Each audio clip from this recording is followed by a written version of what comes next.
میں اللہ پاک سے پوری امید رکھتا ہوں کہ جو بیکاٹ میں کرے گا تو اس کو کوئی نقصان نہیں ہوگا انشاءاللہ، اور فائدہ ہوگا، اللہ تعالیٰ دوسری جگہوں سے آپ کو فائدہ دے گا۔ اور جو بیکاٹ کی اس لیے نہیں کرتا کہ اس کو نقصان ہو جائے گا، تو میں بتاتا ہوں کہ اتنی بغیرتی ہے کہ میں اللہ تعالیٰ سے دعا کرتا ہوں کہ یا رب العالمین اس کی مالوں سے برکت کو نکال دے، اس کی مالوں کو برباد کر دے۔ یہ اتنی بھی غیرت ہے کہ اس لیے نہیں کہہ کر، اگر وہ بیمار، اگر وہ اس لیے پیتا ہے کہ اس کو مجھے مزہ آتا ہے، اس کی اللہ رب العالمین اس کی بیمار کر دے اسے۔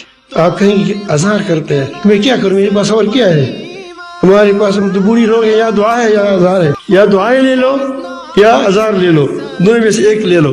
اللہ تعالیٰ جل جلالہ ہم مسلمانوں کو دینی حمیت نصیب فرمائیں، ہمارے حکمرانوں کو دینی حمیت نصیب فرمائیں۔